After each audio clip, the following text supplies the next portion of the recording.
más parecido a lo que todo el mundo espera, pero ahora nos vamos a mudar a ver lo que es un notebook de Jupyter, que es un poco más amigable y ayuda un poco para poder ir viendo cómo funciona lo que uno está programando. Lo primero que tienen que saber es que en Python de por sí pueden hacer un montón de operaciones básicas, pero la parte interesante es importar paquetes que ya están escritos y hardcoded por alguien que sí sabe hacer estas cosas. Y entonces, por ejemplo, uno de los paquetes más clásicos es el NumPy, que sirve para hacer operaciones vectoriales.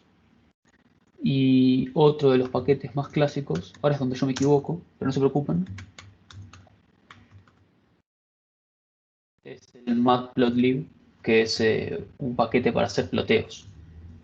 Entonces, por ejemplo, lo que tienes que es muy fácil declarar variables. No tenés que decirle si va a ser un integer, si va a ser un float, no tenés que decirle nada. Lo que hay que ser cuidadoso es con el tipo de, de información que estás usando, o sea, si es una lista, si es un vector, si es un diccionario, todo eso van a tener que pegar una miradita. Ahora cuando veamos un código un poco más completo, lo van a poder ver un poquito, pero no creo que lleguemos a simplemente entenderlo todo hoy. Pero acá lo que estoy haciendo es escribir un par de vectores sin ningún tipo de idea de qué estoy haciendo, honestamente. Lo único que me estoy fijando es que tenga la misma cantidad de variables uno que el otro. Sí. Y qué bien, me manda a guardarlo. Vamos a decir que lo vamos a guardar en el escritorio. Y... ¡Ja! ¿Qué rompí? Esto es típico, muchachos, no se preocupen. Me olvidé de importar pyplot. Es un detalle. ¿Sí? Entonces, haciendo este tipo de cosas, yo solamente escribí 3 líneas de código y tengo un gráfico que puede levantar la data. Pueden hacer operaciones. Si por ejemplo esto en vez de ser vectores típicos son vectores de NumPy,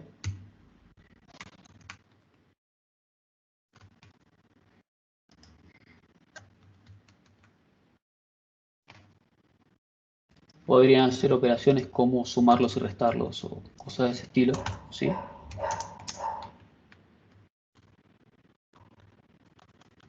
Eh,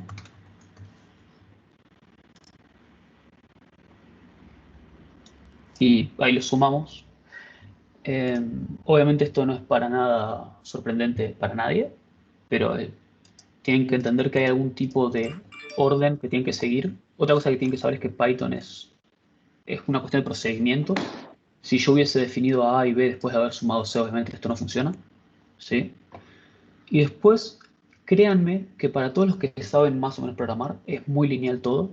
Es una secuencia de for's, ifs, whiles, no hay nada muy difícil. Cuando ustedes arranquen Jupyter, lo que va a pasar es que se va a abrir esto. Usa como interfaz gráfica su navegador. En mi caso usa Chrome, pero creo que si usan otro, puede usar otro. No estoy 100% seguro. Eh, y lo que les voy a presentar ahora es cómo se ve un notebook. Eh, y van a ver que es bastante cómodo. Tiene distintas celdas que ustedes las pueden... A ver, por ejemplo, yo puedo insertar una celda acá abajo. ¿Sí? Y si quieren, algo que tiene bastante bueno es que pueden convertirla en una celda de texto. Entonces acá pueden escribir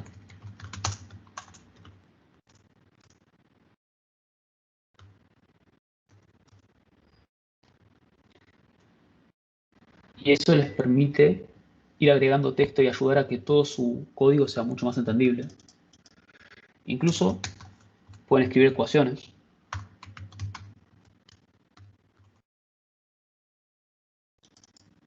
Y si alguno de ustedes, que sé que hay algunos que sí, sabe escribir en LaTeX, esto reconoce LaTeX. Así que pueden numerar ecuaciones, pueden hacer tablas, pueden hacer todas las cosas que pueden hacer en LaTeX, las pueden hacer acá, o casi todas. No sé si hasta este momento hay alguna duda o algún problema. No. Ok, entonces, Como verán, los únicos dos paquetes que estoy importando son los mismos que nombré antes. Después, el que tenga un interés en el lenguaje de programación puede investigar los distintos paquetes que hay, pero como ya les dijo Nico, está el SymPy, que es para hacer evaluación simbólica, está el SciPy, que es para hacer análisis de datos, Pandas, es para hacer también para trabajar con datos, está muy buena, ¿no? Yo la uso bastante. Después quizás les puedo mostrar algún ejemplo un poco más sofisticado, donde usamos algunos paquetes más. Eh, Ahora lo que voy a mostrarles es el problema que...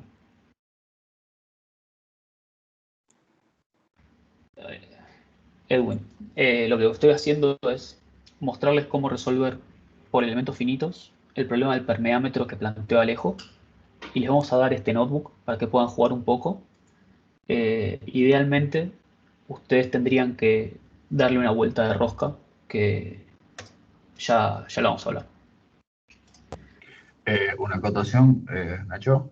¿Sí? ¿Por qué viene esto de Python? En las ediciones anteriores del curso, eh, esta no es la primera edición, ya viene un par, muchos de los alumnos pidieron que se enseñe Python porque Plaxis funciona, puede ser manejado a través de Python y eso permite, por ejemplo, generar códigos automáticamente y una serie de ventajas comparativas bastante buenas. Por eso, en esta nueva edición del curso, decidimos incorporar un poquito más de programación en Python y eventualmente en algún punto mostraremos cómo se maneja Plaxis desde Python. Pero para eso necesitamos que por lo menos sepan las cuestiones más básicas eh, de cómo utilizarlo. Nada, esa acotación.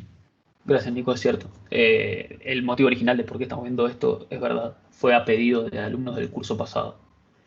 Y la verdad es que muchas de las automatizaciones que se pueden hacer son muy ventajosas. E incluso ahora se pueden usar los notebooks de Jupyter para controlar Plaxis. Así que es otra pequeña ventaja. Primero voy a recorrer el código sin hacer grandes explicaciones, pero cualquier tipo de duda la vamos a ir recorriendo, ¿sí? Está bastante comentado el código, así que creo que les va a ser fácil de leerlo. Estos son los datos de entrada que tenemos, o sea, son las condiciones de borda, entrada y salida del permeámetro.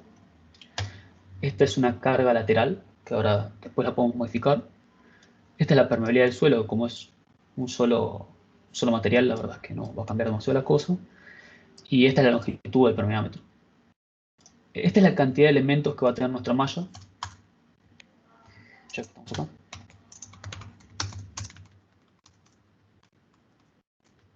Como verán, estoy poniendo un numeral o hashtag para los que sean más jóvenes.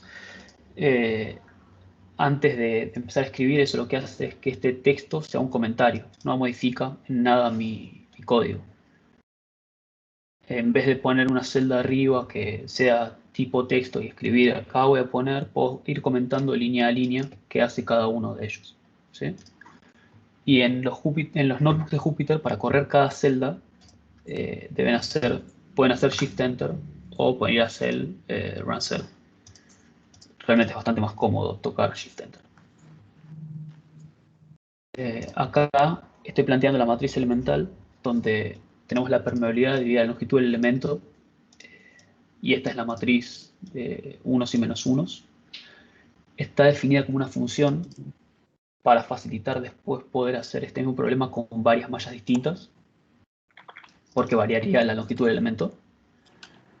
Eh, Van a ver que más adelante la estamos evaluando, pero básicamente se escribe def, espacio, el nombre de la función, entre las variables que van a utilizar, y después de eso se escriben dos puntos. Acá un enter y un tab, o 4 espacios, son como tengan configurado esto.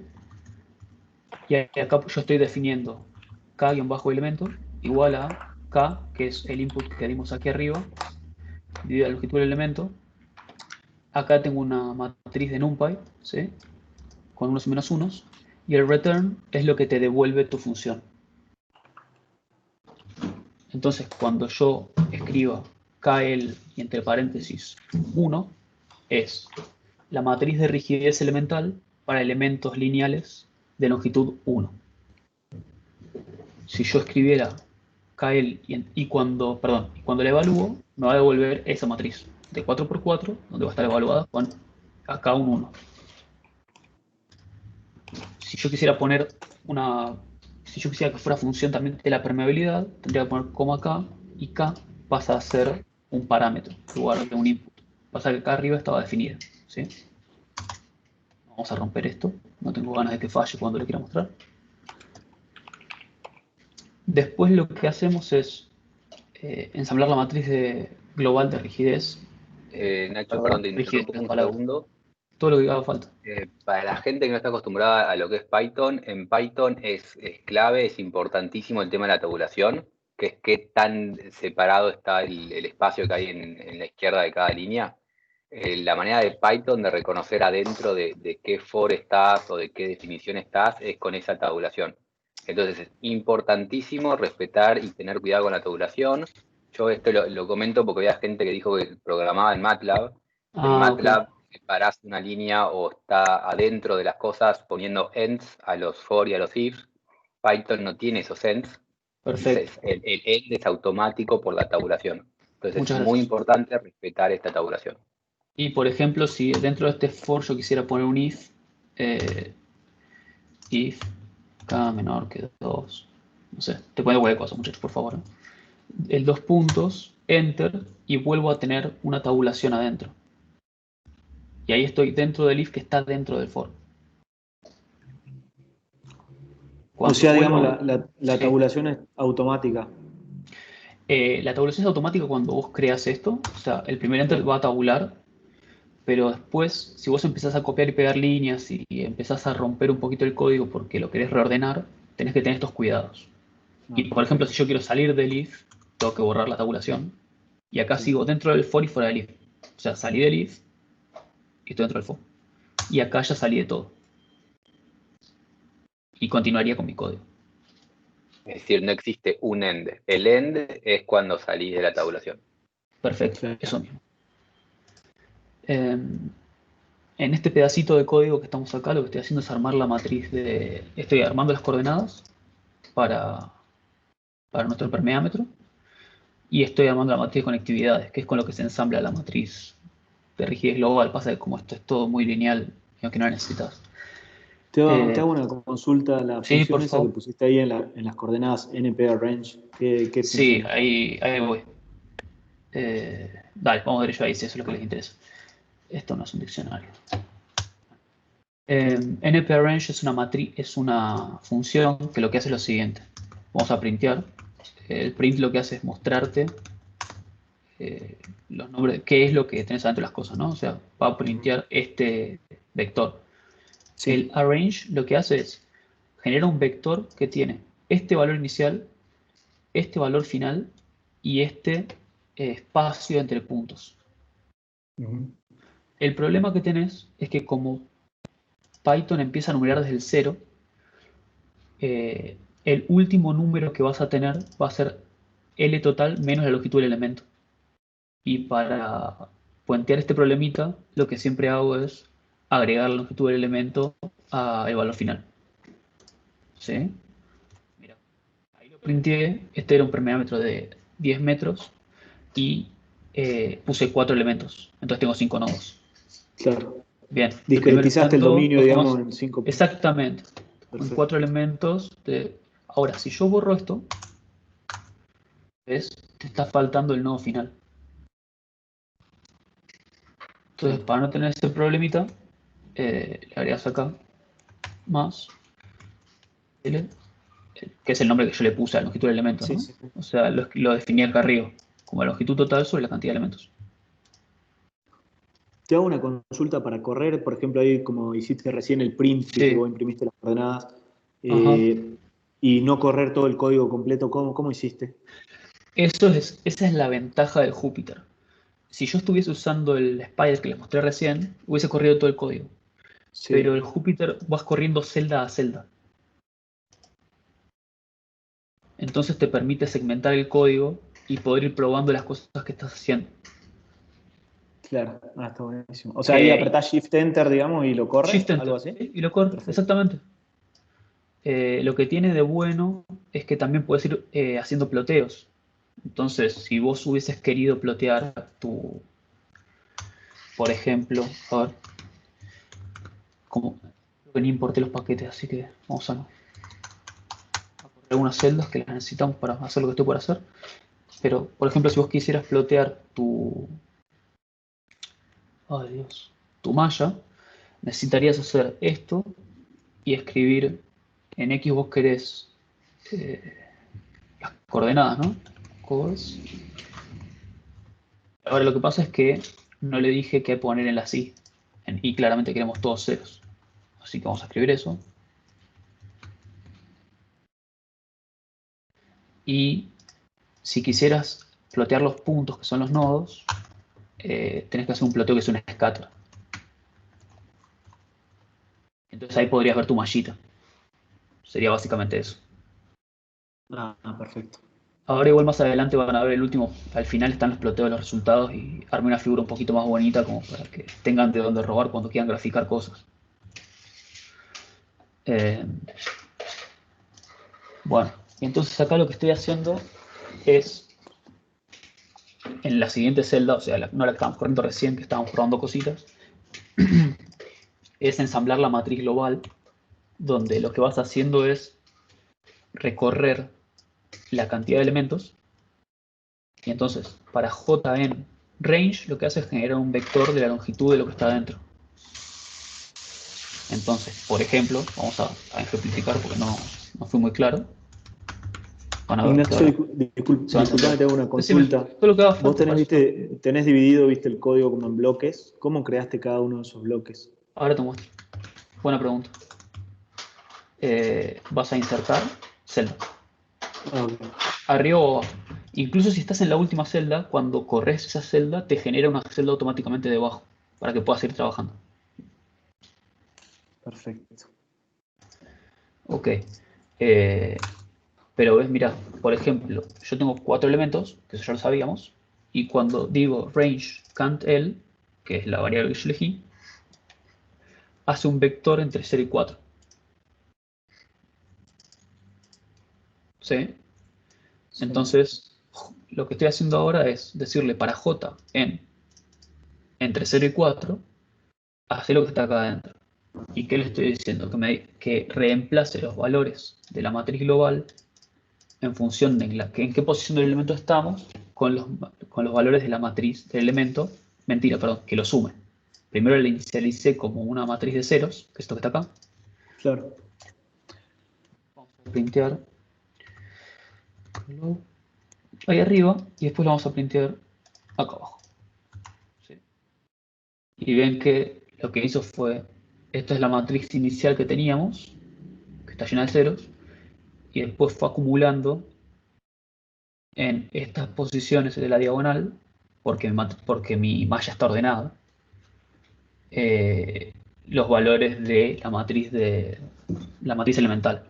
Fíjense que la diagonal es el único lugar donde se superponen los valores y lo que hizo fue sumarlos, ¿no? Parece estar bien hecho. Lo puedo dejar ahí, así queda puesto. Y ahora lo que voy a hacer es aplicar las condiciones de borde. Esto en realidad no hace falta que lo haga así, pero ya está hecho, así que acá estoy generando un vector h, que es la carga, donde estoy poniéndole que en 0 tenga la carga inicial y en -1 es la posición final del vector. ¿Sí? Es una manera muy conveniente de que no importa la longitud de tu vector, puedas acceder a la posición final. Obviamente -2 es 2 desde el final y así. Entonces acá lo que estoy haciendo es aplicar las condiciones de borde que definimos arriba. Voy a subir un poquito por las dudas. ¿Sí? Entonces habíamos definido acá como 10 y 0, como la carga hidráulica en el fermiómetro. Y después hay ay Dios, me puse a todo cargas, muy poco feliz. Después el flujo del que hablaba Alejo lateral en este momento está marcado como 0. ¿Sí?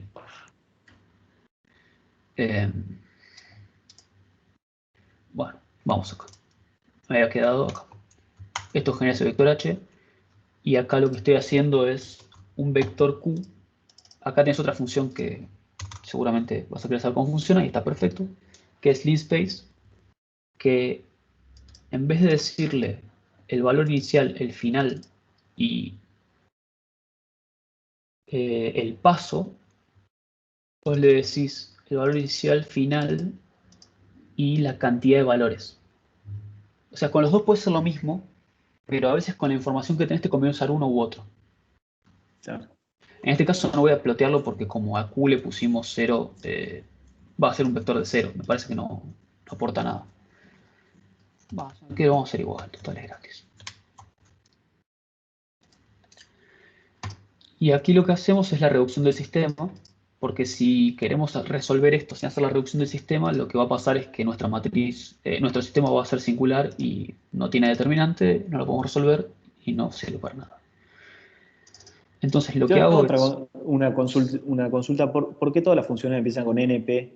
Porque son ¿Significa todas algo? funciones de NumPy. Ah, ok. Cuando importé el paquete, perdón, quizás no fui claro, pero por eso está bueno que me preguntes. Gracias por estar preguntando, Emiliano, porque quizás son las dudas de todos. Sí. Eh, Yo manejo MATLAB, ¿viste? Y este programa es la primera vez que lo veo.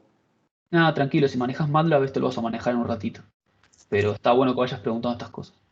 Eh, Como les contaba, o sea, esto se basa mucho en el uso de paquetes y les pedimos que instalen Anaconda en lugar de instalar Python porque tienen los paquetes a disposición ya, no tienen que andar instalándolos. Eh, entonces, NumPy, después vamos a...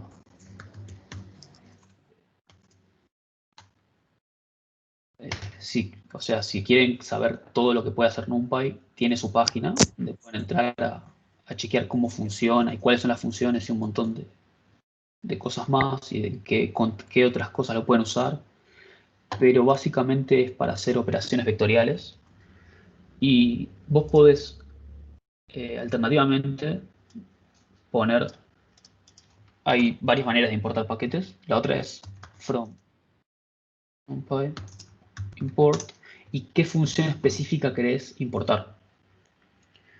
Esto está bueno si vos pensás que vas a terminar compilando esto en un ejecutable y no querés que pese un montón, por ejemplo. No se me ocurren muchas otras razones para hacerlo. Y la otra cosa que puedes hacer es hacer esto. Si vos pones un asterisco después del import, importa todo el paquete y no necesitas poner el NP, por ejemplo, para acceder a las funciones. El tema es que como muchos paquetes tienen funciones que se llaman si no es igual muy parecido, es una buena práctica importarlos con un nombre y después usar un punto para entrar al método. Claro. Entonces pones np.array y ya sabes que es un array de NumPy. No. Para extender un Muy poco claro. todo el tema de los paquetes, cuando usás los softwares tipo MATLAB, el MATLAB, como son programas pagos de cierta gente, te dan un enlatado que tenés una forma de plotear, tenés una función para plotear. Y la mayoría de lo que es ese tipo de programas, matemática, MATLAB o lo que fuese, hay una forma de hacer las cosas que es cómo plotear en ese programa. Python es código abierto y al ser código abierto existen infinitos cantidad de paquetes y hay infinitas maneras de plotear. Matplotlib es un paquete para plotear, pero tenés otro paquete para plotear y hay gente que le gusta este y gente que le gusta otro. Por ejemplo, yo uso Matplotlib, pero por costumbre y porque más o menos conozco las funciones y me siento cómodo. Obviamente, como igual que con NumPy tiene la documentación, hay ejemplos y están buenísimos los ejemplos porque les dan el código, ¿sí? Entonces ustedes pueden venir acá y decir, yo quería plotear algo como las barras. Entonces lo buscas y acá lo tenés. Y sabes que se llama bar ahora. La documentación de todas estas cosas es muy buena. Hay paquetes que no son tan conocidos y que no están tan difundidos. Y muchos de ellos tienen una documentación bastante pobre. Pero los paquetes más conocidos y más estándar realmente son muy buenos y están muy documentados. Y en Stackflow Over, por ejemplo, hay 10 millones de preguntas donde seguro está lo que ustedes están por preguntar. Eh, Después vamos a hacer que algo tire un error, así lo podemos buscar, pero van a ver que las respuestas están realmente al alcance de la mano. Pero sí, perdón, por ahí me estoy yendo por las ramas. Otra Lo que iba diferencia, yo era que el beneficio de Python es que tiene un paquete que seguro hace lo que vos querés, o casi probablemente. El problema es que a veces tenés que empezar a buscar qué paquete te sirve para cada cosa. No tenés un enlatado, pero tenés más posibilidades. otro tema, como Python no es un enlatado, vos en MATLAB, vos directamente abrís corchete, escribís tu matriz, cerrás y ya has definido una matriz. Acá si vos no definís un arreglo de NumPy, vos no vas a poder operar luego, eh, o sea, no vas a poder hacer operaciones algebraicas con eso si no definís un array, porque además cada paquete tiene su propia forma de crear matrices, a diferencia de MATLAB, donde vos Eso es solamente cierto. tenés una Claro, forma. claro, qué universo. Entonces, por eso siempre tenés que poner np.array y ahí armas tu matriz, Ya. ¿no? Sería una Ah, matriz para NumPy, digamos. exactamente. Exactamente. Y fíjate que, Tenés, solo para que vean, acá escribimos una matriz de NumPy, solo que quedó dentro de la función y yo no me detuve. Tenés que abrir los paréntesis para decirle que es la función de NumPy, que es el array, y dentro de esos paréntesis pones los corchetes para definir la matriz, y como es una matriz de 2×2, necesitas dos corchetes más separados por una coma. O sea, tenés que encontrarle el punto al lenguaje, y por eso les vamos a pasar algo más o menos escrito, ¿no? No esperamos que arranquen desde cero. Y esa matriz es la manera de escribir una matriz para NumPy. Si usas otro paquete, va a haber otra manera de escribir las cosas. si En el usás, caso de NumPy es el más conocido, es más usual de todos, pero puede pasar con otros paquetes que te mareás porque tienen diferentes formas de escribir las cosas. si hicieras programas de álgebra para grandes matrices, utilizarías un paquete que se llama PETSI, eh, que es otra lógica de funcionamiento diferente. Así que, sí. Perdón la Sí, Nacho. interrupción, pero yo pienso que muchas de las cosas que nos sacan la cabeza a muchos de nosotros es que el primer problema que se planteó, que era el del flujo, no quedó tan claramente definido, porque lo que yo puedo ver por el código es que están definiendo una solución por elementos finitos del flujo. No lo había hecho antes en flujo, y tal vez sí nos ayudaría a tener también un pequeño esquemita del problema como tal, más allá del tema de la programación en la plataforma. Claro, perdona, ¿con quién estoy hablando, che? Arturo. Arturo. Arturo. Sí, el esquemita es el que estaba en la clase de Alejo donde planteó el ejercicio, donde está planteado el TP. Sí, se puede incorporar el código, la verdad es que no me hice a tiempo. Eh, no sé si tengo a mano la clase Eh, donde lo...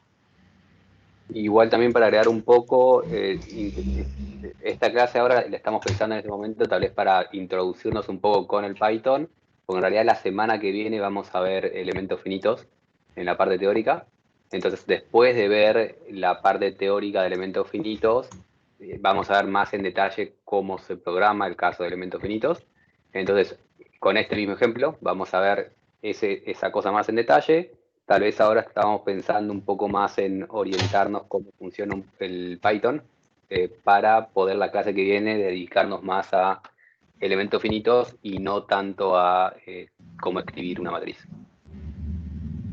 Muchas gracias, me declaro atropellado, pero totalmente No, lo que están haciendo. si estás atropellado, la culpa fue nuestra de tal vez no ordenar esto de la mejor manera. Ah, seguramente. Sí, yo creí, honestamente yo tenía esto preparado, pero no pensé que fuera a tocarnos hoy. Creí que primero íbamos a ver elementos finitos, pero creo que no va a alterar demasiado la clase. O sea, la idea es que vean un poco cómo se escriben las cosas, que vean cómo es Júpiter, que puedan, cuando lo abran por primera vez, decir, ah, ok, ahora tendría que estar importando paquetes, y se animen a jugar un poco. Eh, de nuevo, lo más importante es que se amiguen un poco con las estructuras de datos, si son listas, si son arrays, si son vectores, si son diccionarios.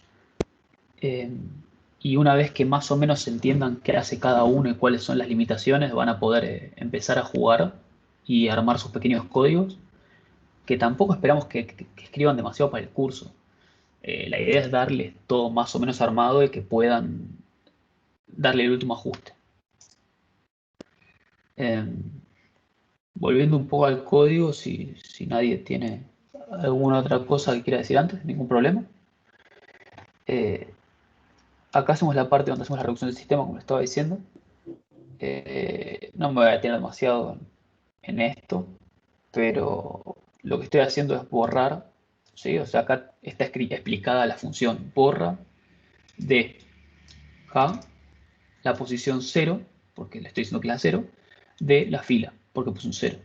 Y acá borra de la matriz K la posición 0, porque acá puse un 0, de la columna, porque acá puse un 1. Y después hago exactamente lo mismo, pero con el menos 1, porque es la última posición.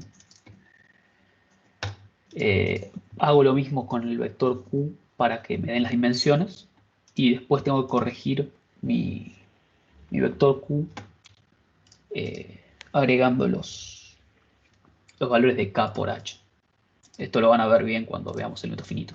Pero acá lo que tiene es una manera de resolver la inversa de la matriz por Q. O sea, en realidad esto es K por H es igual a Q. Y acá con esto hacen la solución lineal. Sí, sí. De invertir K y multiplicarlo por Q. Creo que usa un algoritmo y no lo está resolviendo, invirtiendo la matriz. Y después Sí, lo que se hago acá invierte es la matriz. agregar los valores. ¿Sí invierte la matriz? Sí, hace inversión de matriz, por eso es tan ineficiente. Mira, yo pensé que no lo hacía. Y después acá le estoy agregando al principio y al final los valores de condición de borde que nosotros ya conocíamos. ¿Sí? Se rompió ¿por qué?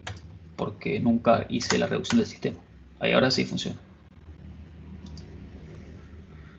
Y acá al final están los resultados.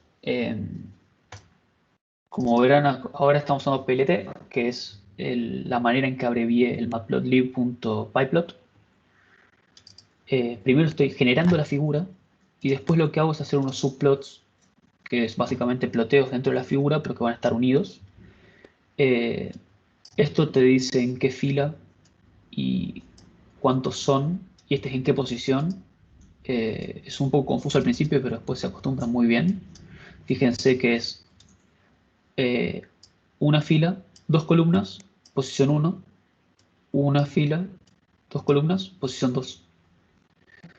Si en lugar de quererlos como los ploteé yo, que los puse uno al lado del otro, los hubiesen querido uno arriba del otro, habría que cambiar esto. Entonces tenés dos filas y una columna, y son la posición 1 y 2. ¿Sí? Les queda así de horrible porque yo definí las dimensiones de la figura. Bueno, obviamente no estaba preparado para hacer esto. Pero creo que se entendió el punto. Vamos a volver a ponerlo más o menos bonito, así no me siento tan mal conmigo.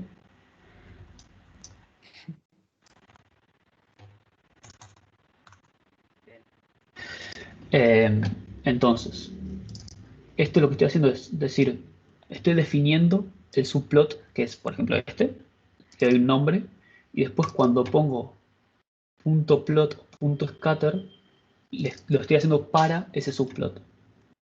¿Sí? Entonces, por decir cualquier cosa, si yo acá quisiera cambiar el orden de las cosas, podría simplemente hacerlo así. A ver.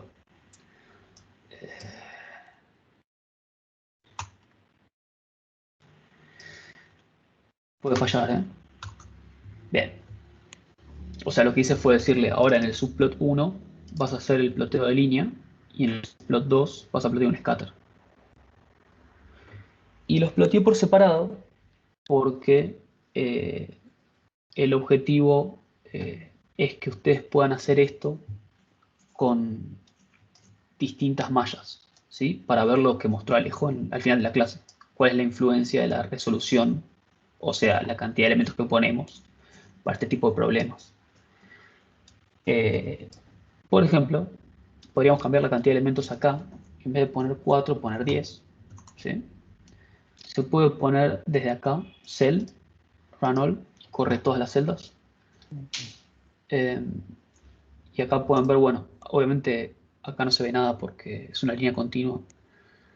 Acá ven que hay muchos más puntos porque tenemos muchos más resultados porque pusimos más elementos.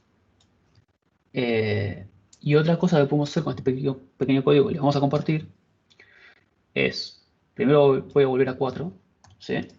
Y vamos a agregar un pequeño caudal. Vamos a volver a correr todo.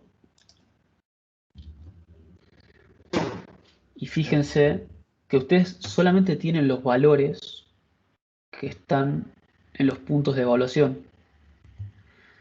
Y que si ustedes por alguna razón realmente necesitaran conocer los valores que están en el medio, en este momento lo único que podrían llegar a hacer es interpolarlos linealmente o algo así, pero a ustedes el programa no les está dando ese resultado, ustedes lo están inventando. Lo que pueden hacer es agarrar y decir, bueno, vamos a ver si con 10 elementos me parece que mi resolución va a ser suficientemente buena, y ahí obtendrían una solución mucho más suave.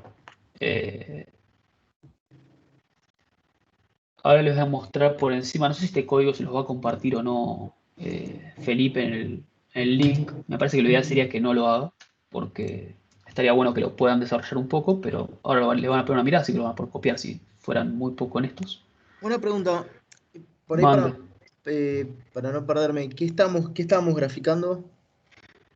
Es una muy buena pregunta. ¿Y sabes por qué no lo sabes? Porque yo fui muy mezquino y no te di los ejes. Pero lo podemos solucionar eso. Lo que estoy graficando es H, o sea, la carga hidráulica, en las coordenadas. Fíjate que es scatter chords en X, o sea, estas son las coordenadas de tu flatrímetro, por Dios, de tu permeámetro, y acá tenés la carga hidráulica que tenés. O sea, ¿cómo va variando el caudal a medida que el flujo va pasando por el permeámetro en altura? Es la presión lo que estás calculando. Q serían los caudales. Ok, perfecto. Joya. Ahora con altura. Ahora es donde yo nunca me acuerdo y voy a quedar mal, pero...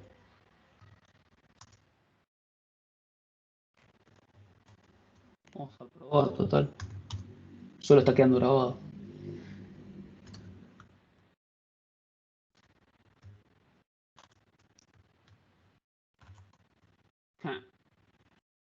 Pero ¿saben qué? Me parece que Esto me tenés viene, mal las me viene al pelo. comillas.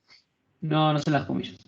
No tiene atributo xLabel. Entonces, ustedes dirán, che, y si yo quiero hacer esto, ¿cómo hago?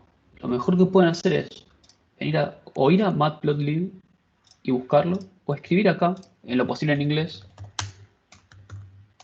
que van a tener más respuestas, no por otra razón.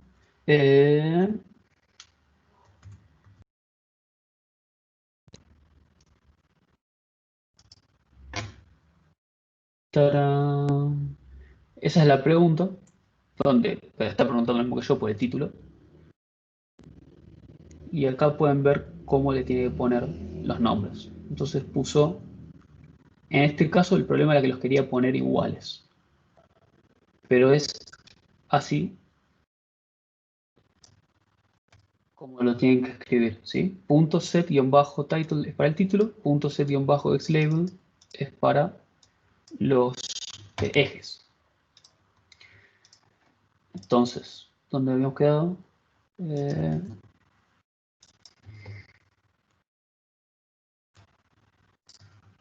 Esto de buscar errores para que la gente sepa es extremadamente común cuando están programando. Por más gente que se sabe programar y programa hace bastante, te equivocás, no te acordás todo de memoria. Yo generalmente directamente hago copy, control C al error, control V directamente al search de Google y entras al Stack Overflow y generalmente la primera respuesta era la respuesta que busco. Es muy común que te olvides cómo hacer algo, te tire el error, copias el error y generalmente la primera respuesta te da un buen resultado. Sí, exactamente. Igual yo me equivoqué de burro, ¿no? O sea, no me acordaba, pero lo que sí les puedo decir es que a medida que vas acumulando cosas escritas, eh, te acordás que lo usaste, vas y lo buscas, lo copias y lo pegas. No, no es muy, al menos yo hace mucho que no escribo, por ejemplo, todas estas líneas. Para hacer esto fui a buscar un código que tenía, donde tenía definida una figura, tenía definido el subplot, tenía definidos las grillas, que con esto le estoy diciendo qué estilo tiene, que es para que sea este puntadito tan bonito. Y fui, lo copié y lo pegué. Y acá donde estoy ploteando le cambié el nombre. Dije, bueno, voy a plotear las coordenadas y H. Eh, Van a poder buscar en Matplotlib un montón de cosas, pero por ejemplo pueden elegir color si no les gusta ese celeste medio turbio que elige por defecto. Hay un montón de opciones. Por ejemplo, si gusta en negro, acá es negro. Incluso creo que los tenés que importar, pero hay todo un montón de colores mucho más específicos que podrían elegir usar. Si les gustara el verde, en verde. Y si ustedes quisieran eh, una... Ay, Dios, no me usan las palabras. Referencia de que están ploteando, pueden escribir un label y no sé, acá sería carga, por ejemplo. No estoy muy inspirado. Y lt.legend, si no me equivoco, con eso te alcanza. Y ahí aparece su leyenda. Hay un montón de maneras de embellecer esto. Créanme que si simplemente deciden plotear sin hacer nada de todo eso, los gráficos no son tan bonitos.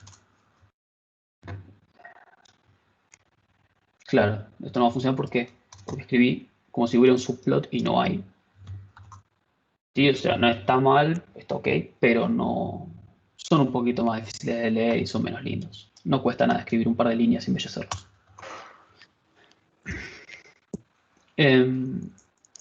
No sé si hay alguna consulta de esta parte de los ploteos que por ahí les interesa más que el resto. No, no hay ninguna todavía. Joya. Y si no... Ay, Emiliano, no sé qué iba a decir. No, nada, no, yo nada. No, ok. Y acá les muestro, o sea, esta es la idea de lo que tendrían que hacer, ¿no? Que es replicar el mismo resultado con distintas mallas. Igual ahora les voy a hacer una pequeña, vamos a hacer una pequeña, entre comillas, trampa, les voy a mostrar cómo lo hago yo. Ustedes pueden hacerlo como quieran, mientras funcione y no es que están haciendo copy-paste de un montón de resultados y lo están pegando a otro lado, lo pueden hacer como a ustedes les parezca más cómodo. Pero yo lo que hice fue hacer un array que sea cantidad de elementos. Entonces tengo simplemente distinta cantidad de elementos con los cuales voy a definir distintas mallas. Esta función era función porque yo empecé escribiendo este código. Si no, ustedes podrían haber escrito simplemente que valía en función de la longitud del elemento. Pero como yo ya necesitaba tener varias mallas escritas, necesitaba que fuera una función. Y les estoy haciendo este paseíto no porque sea muy copado y muy bueno, sino porque lo que les quiero mostrar es cómo yo manejo el almacenado de la data. Cuando usan brackets, corchetes, llaves. Cuando usan llaves, esto es un diccionario. Y los diccionarios son una manera de ordenar información un poco particular.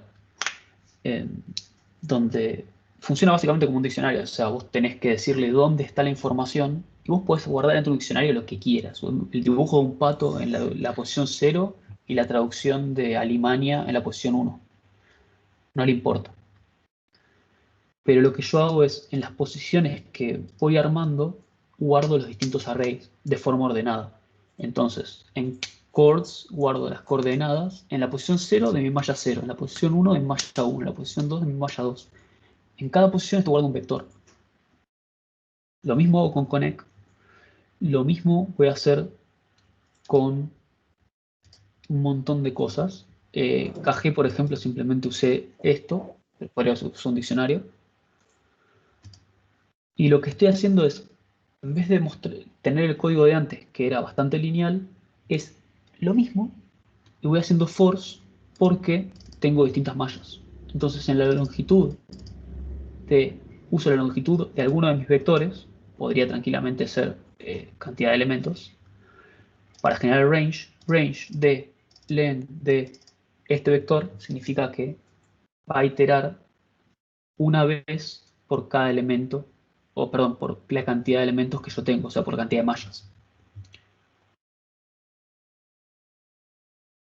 No sé si fue claro. Con eso estoy generando chords.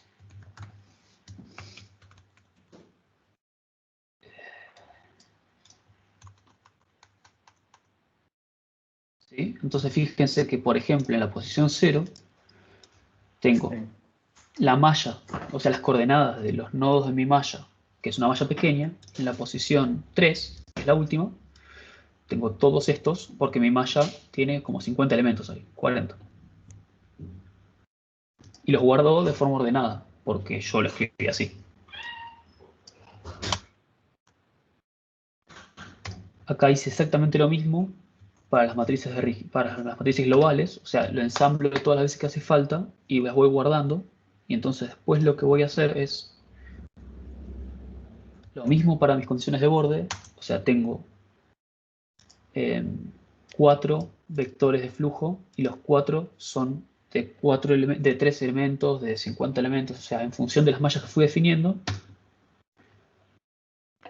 Y después hago todas las reducciones de todas las matrices y todos los vectores. Estoy seguro que hay algo que no corrí, esto se va a romper. Y hago la resolución para todas ellas. Entonces, por ejemplo, acá tengo h para la malla 0 y las coordenadas para la malla 0, pero cambiando de posición puedo ver los resultados de las distintas mallas que ya había definido. ¿Sí? Y después lo que hice es plotear lo mismo que estaba ploteado antes, o sea, es el mismo gráfico, la misma estructura, solo que tengo que decir cuáles son las posiciones de los diccionarios que estoy ploteando. Entonces estoy ploteando el 3, el 2, el 1, el 0 para cada uno de estos. Podrían haber hecho un for y funcionaría exactamente igual. Se tendría que escribir algo como For y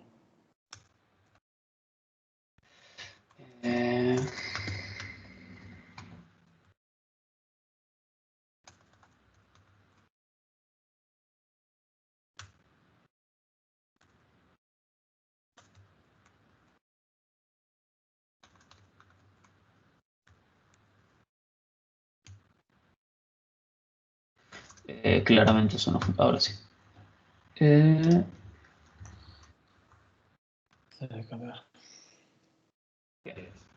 Lo que no estoy controlando es que el orden, ¿no? Pues yo había ploteado el orden inverso, entonces ahora quedó de color rojo lo que en el otro era de color verde.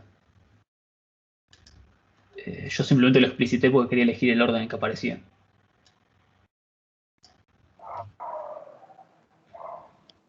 Sé que este último paso fue un poco rápido, pero no me quise detener demasiado en los pormenores porque la idea es que se peleen un poquito con el código.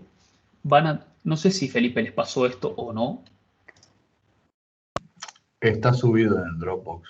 ¿Este también? Por ahora, el de Several Meshes no lo subí. Ok, creo que la idea es que lo puedan hacer ellos, peleándose un poco con lo que ya les tienen armado con esta versión. Tienen el grupo de... Oh, Dios, el grupo de Google donde pueden hacer las preguntas que les surjan o mostrar los problemas que tienen. Ya les mostré que googleando se encuentra la solución a todo muy rápido, o sea, yo me equivoqué en algo porque no me acordaba cómo se hacía y le pones cómo consigo poner los X-Label en y sale. Y de nuevo, los grupos de Google, respóndanse entre ustedes, nosotros vamos a responderles siempre que podamos, pero está bueno si van tomando la confianza de decir, che, yo tengo este problema y no sé, Emiliano estuvo trabajando el fin de semana y dice, yo ya lo resolví y dice así. Ignacio, te hago una consulta. Cuando definiste, viste, el último ciclo for que usaste para graficar, viste que Sí. pusiste for, in, range. El in, ¿por qué lo pones ahí?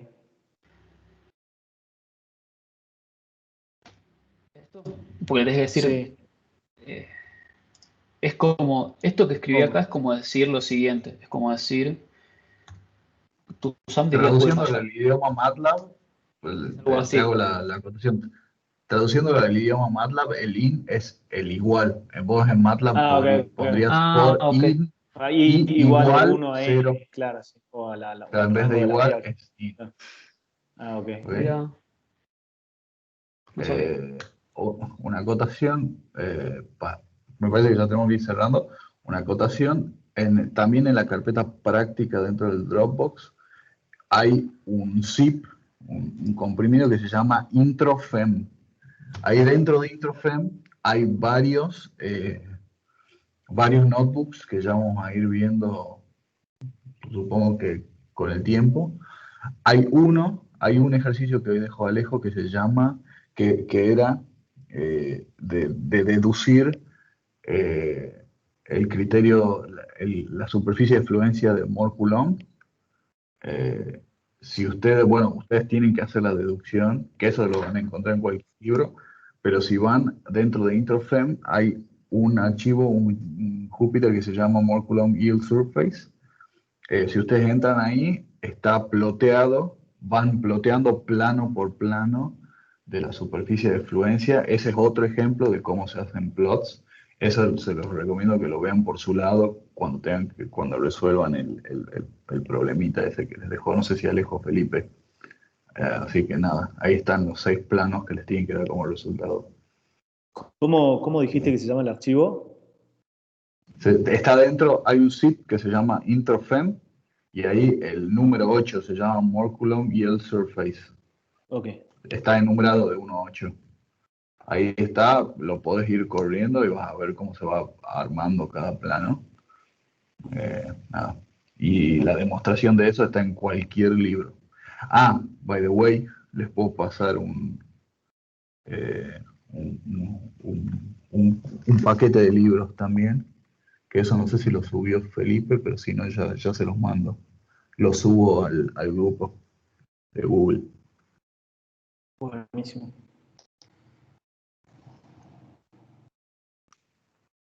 Bien, entonces lo que recién dio Nacho era más que nada para empezar a presentar el tema de Python.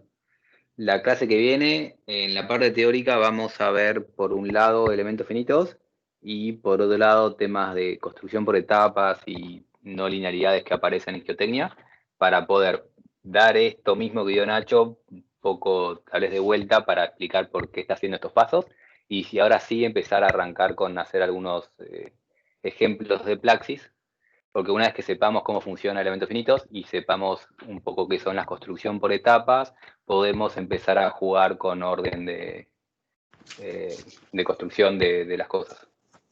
Entonces, la semana que viene, la teórica va a ser eso, y ahora sí, la semana que viene arrancamos con uso de los softwares.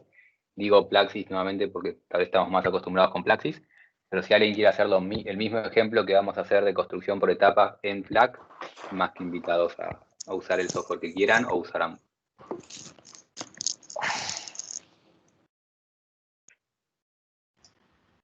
Si hay dudas, escuchamos, y si no, acá cerramos la clase. Última consulta, ¿hay algún tipo de guía? Me imagino que mismo el programa debe tener alguna pequeña guía como para arrancar con el programa con el Júpiter.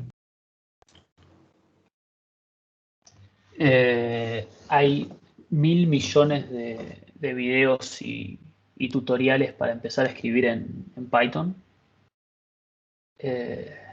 Digamos, de nuevo, si vos tenés algo de background de programar alguna cosa, creo que vas a verle el primer minuto y medio de uno y te vas a aburrir, y después vas a empezar a buscar las cosas que quieres hacer. Si no tenés nada de programación en tu espalda o muy, muy poco, eh, ahora no se me viene ninguno particularmente a la cabeza, no sé, alguno de los chicos, pero si no podemos ver si encontramos alguno y lo colgamos del Google Groups. todo va a depender de qué tanto, para qué quieres aprender el tema de Python. O sea, esto lo estamos dando nuevamente porque había gente que quería aprender un poco de Python. Si solo querés ser un usuario, no tenés que las funciones, tenés que entender código. Entonces te sugiero abrirte el código e intentar entenderlo. Que es totalmente distinto el aprendizaje para poder desarrollar el código que hizo Nacho, que ahí sí tenés que tener un poco más de conocimiento de qué está haciendo y por qué. Entonces, una para pregunta. lo que es el curso, no tengo que. O sea, eventualmente es algo adicional para mí, porque tendría que aprender esto para Es el algo curso. que lo podés utilizar junto con Plaxis para potenciar Plaxis, pero no es necesario saberlo. Ok, o sea que va a quedar en mí. Okay. Sí, y nosotros te vamos a seguir y a apoyar y ayudar en todo lo que podamos a hacer lo que vos quieras hacer. Está genial, está. Si vos no querés estudiar nada, te ayudaremos no ayudándote y haciendo nada. No, bien, está bien. No, la idea es aprender un poco, pero por ahí tenían alguna guía, algún PDF que tuviesen, que lo pudieran necesitar Es más, para arrancar por ¿sabes ahí. qué? Estoy siendo muy vago y estoy seguro de que algo tengo. Así que regálame un minuto. Sí, Quédate en línea, por favor, no me cortes. En mi caso no te puedo ayudar en absoluto porque todo lo que yo aprendí de programación fue a las trompadas, problema a problema. Claro. No, yo en algún momento me tomé el trabajo de leer, después me aburrí y no lo hice más. Por razones obvias. Una Este pregunta. ejercicio, Sí, escuchamos a la primera persona que hable. Sí, si uno, digamos, nunca programó y, bueno, tiene que encarar un problema de estos, ¿cómo arrancar?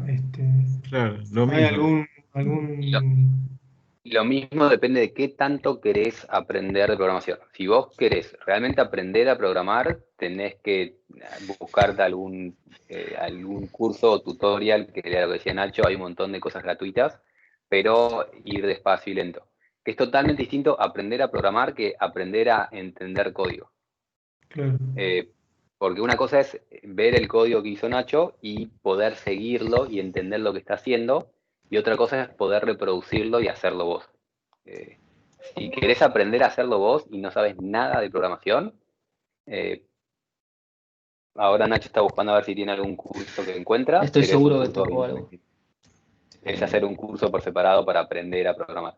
Sí, normalmente lo que se hace es, la programación es una herramienta. Vos tenés un problema y vos aprendes a utilizar la herramienta para resolver ese problema. Pues si vos te querés aprender a programar, probablemente no termines nunca en tu vida.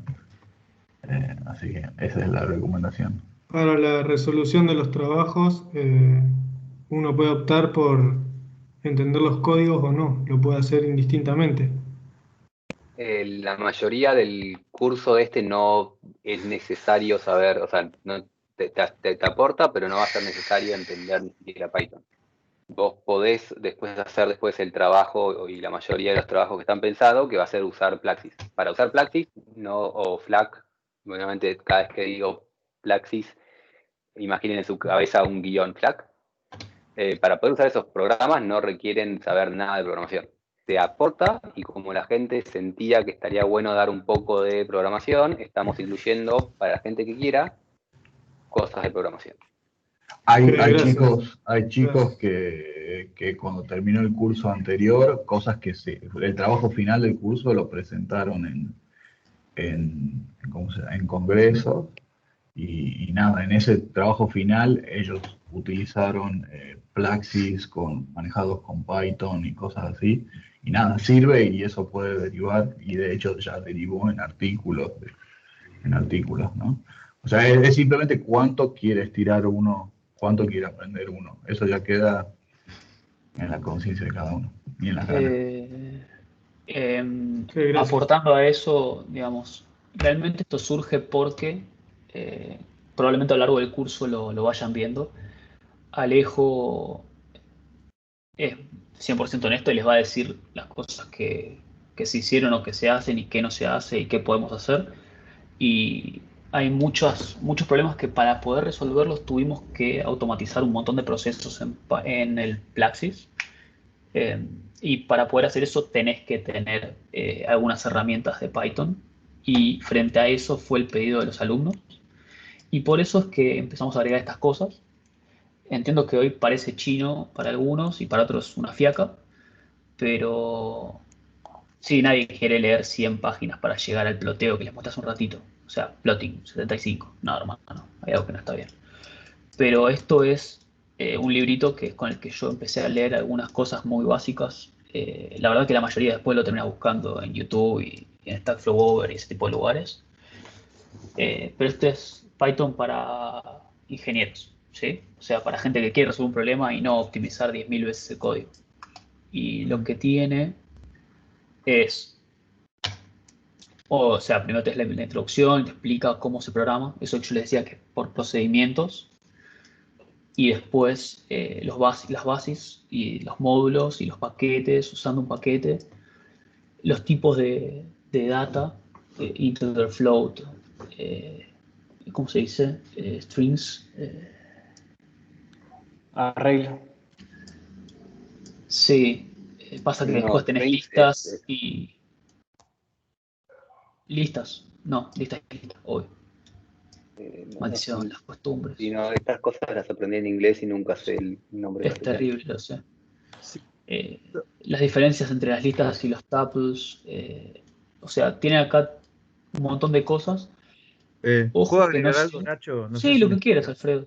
¿Qué tal? Perdón. No, yo pues mientras hablaba con ustedes, que yo soy el más primitivo de todos, ya ustedes me conocen, el resto no, pero bueno, vi que acá hay una argentina, Eugenia Bait, Bahit, que publicó un libro, es una persona que se dedica puramente a trabajar en computación y programación y publicó una introducción en Python de 136 páginas en castellano que yo la revisé. Parecería interesante. La puedo subir, no quiero molestar. Te la voy a enviar por correo y vos ves si vale la pena subirlo o no. ¿No es cierto? Alfred, subila tranquilo. Pero Subila yo hago tranquilo una. para eso, para que todos colaboren. Claro, sí, pero viste que todavía a mí me cuesta cuál es el Google. Sorry, Ok. yo soy de otra época. Ya, ustedes ya, Alejo más del doble, conmigo algunos están doble y medio, entonces de edad. Pregunta, el Python dos cosas yo como primitiva, pero si yo quisiera usar este Python, ¿cómo es? ¿Se puede utilizar? ¿Es libre? ¿Es de código libre? ¿O Sí. cómo utilizarlo? Por eso lo elegimos y, digamos, por eso gana terreno día a día. El Bien. MATLAB lo tenés que pagar, el matemático lo tenés que pagar, el Python es gratis. Claro, y otra pregunta, ¿qué versión es la que están trabajando? ¿3.8 es o...? Sí, creo que sí. Ah, ok, es la última, ok, Sí, está es la bien. 3. ¿Cómo? Perdón, Es la 3. Es la versión 3. 3.0. No, 3 No, punto es algo. 3. Se dice 3, es 3 punto algo, la última que salió, porque Ah, ok. está la versión Python 2, que, Ahí es bien que tiene distinta, sí. algunas diferencias mínimas. Ah, Tiene ok, Sí, algunas no tan diferencias. mínimos. bárbaro, bárbaro. Ok, no, no, Bueno, está bien, porque justo yo vi, también hay, el que quiere, yo también vi, hay videos introductorios en YouTube, o sea, hay maneras de... Yo lo voy a intentar, no sé qué voy a llegar, pero voy a intentar. Pero la verdad que es Buenísimo. complejo, porque, wow, te soy honesto, hiciste este curso en Python para hacer el permeámetro, este programa, y no logro entender qué es lo que quisiste hacer, matriz, o sea, hiciste como un elemento finito, ¿qué hiciste? Tomaste el suelo y Resolví transformaste en por una malla. elementos finitos. Sí, digamos, resolves por elementos finitos el problema del flujo. Correcto. O sea, modelaste el suelo que está dentro del permeámetro con una malla, lo hiciste matemáticamente con Python y, ok, listo, hiciste un elemento finito limitado, eso quiero decir, Uno tu de, propio uno de, programa. sí, sí, lo Sí, mallé, lo ensamblé y lo resolví en Python. ok, Si quieren ok, ver cosas lindas en Python, el que tiene cosas para compartir es Nico, que está haciendo unas cosas bastante facheras con esto. Y nosotros usamos para resolver varios problemas también. O sea, cuando tenés un problema que tiene una resolución analítica y querés, por ejemplo, hacer un Monte Carlo, hacer 10.000, 50.000, 70.000, 100.000 simulaciones de algo que tiene resolución analítica no te toma nada de tiempo y te permite incluir incertidumbres y ser mucho más honesto en cuanto a las cuentas que estás haciendo y las cosas que conocés y las que no. Claro. Yo no soy un gran programador. No te quiero decir me defiendo como gato en bolsa, pero más o menos. Claro. No, está. Pero es una buena herramienta. Ok. ¿Y esto está disponible en el Classroom? No, en ¿En el Loop? que mandó ahora Felipe. Todavía no, pero El notebook, sí. El notebook está ya está en el Dropbox. El notebook, el archivo, para abrir el notebook, primero tiene que instalar el Anaconda, que es un programa separado, ¿no? Oh, ok. Bueno, es el que mandó el link, Nico. Ok, eso yo me arreglo con Agustín, que me ayude. Bueno, che, mil gracias. Y ya que estamos, si alguno sigue ahí, vamos a mostrar el video que pasó a Nico, total. Y esto lo hizo el muchacho que está ahí con carita sonriente en Python. Sí. Ese parece los rastis de... Sí. Sí. De goma cuando era chiquito, ¿no? Mirá Eran de goma. Ahora son lo de que le hizo. pero en mi época eran así. Y podías, bueno, tanto no, pero... Mirá lo que le hiciste, Nico. Increíble. Muy bien. Realmente es increíble. Comentario al margen. Ahí dentro también de IntroFem hay un notebook que hizo un chico que algunos conocerán, Pablo Barbieri, que se llama A Very Informal Introduction to Finite Element Method. También está hecho en Jupyter y está mirá. muy bien detallado cómo se hace un elemento finito de barra. Eso si alguno ya está un poquito más adelantado y tiene ganas de ir viéndolo, lo puede ir viendo. Es súper amigable. Los grafiquitos están hermosos, la verdad, un laburazo de Pablo Barbieri. Nada, está disponible también si alguno lo quiere ir viendo. Perdón. Mi última pregunta, que es aún más primitiva, pero please, ¿me explican qué es Jupyter? Un segundo, porque si no me hago un lío. Porque vamos de Plaxis, Python, Jupyter. Yo sé que los... Python, Alfredo, Python, para que lo penses, Python es un paquete, un conjunto de paquetes en donde vos agarrás y Spider levanta Python, Jupyter levanta Python. Entonces, ¿cómo lo levanta? Spider lo levanta de una forma más como un programador tradicional. En cambio, Jupyter, la ventaja que tiene es que vos podés ir escribiendo un texto, poniendo ecuaciones y abajo poner un pedacito de código. Después poner otro texto, dejas ecuaciones, cositas y después otro pedacito de código. La idea del notebook es que quede como una mezcla entre texto, un libro y un código. Claro, un libro interactivo. Un libro interactivo. Claro, un libro interactivo. Si no sé si tenés el Jupyter ese que acabo de nombrar que hizo Pablo Barbieri. Si me decís cuál es, lo busco. Está dentro de IntroFem. ¿Lo tenés en IntroFem? Sí, acá está. Ahí abrí el 3, el número 3. Qué belleza. ¿Lo ves? Ahí está. ¿Ves? Fíjate, entonces vos tenés ahí un poquito de texto donde vas explicando las cositas, después bajás, seguís, tenés grafiquitos, seguís, y después por ahí encontrarás algún pedacito de código que lo corres. Creo que muy abajo está. Hermano. Este Barbieri es un animal. Sí. Es un animal. Lo que hizo ¿Saben su vida cómo anda? O yo no supe más nada. Creo que está en Buenos Aires esperando a ir a Canadá a empezar su doctorado. Pues no estaba en Australia él, ¿no? ¿Volvió?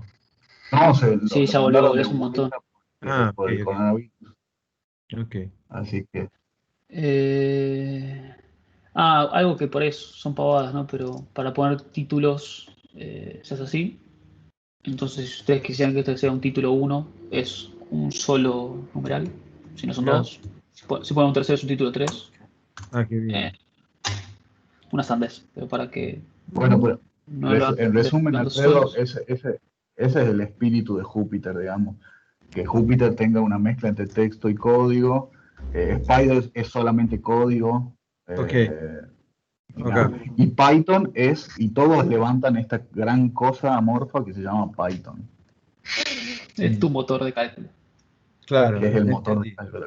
Claro. Digamos, tiene una rutina que llama Python para que le haga el cálculo de lo que estás escribiendo, en definitiva. Claro, Ok, sí, claro. ok. Sí.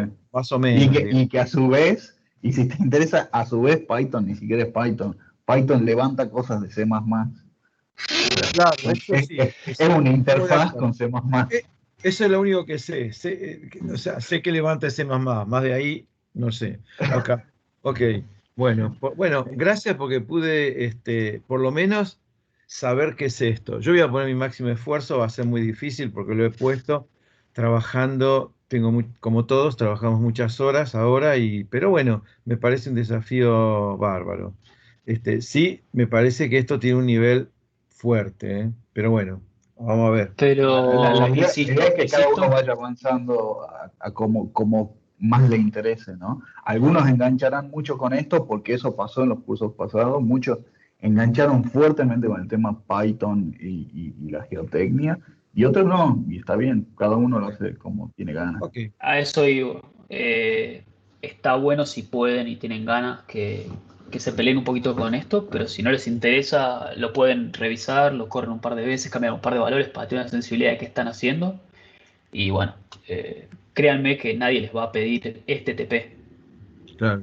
Ok, ¿Sí? muy bien. Bueno, de parte mía, y ustedes también, ya van 4 horas 42 minutos. Así que Cortamos buen la fin de grabación. semana. Yo acá Sí, me por favor. despido. Gracias. Esta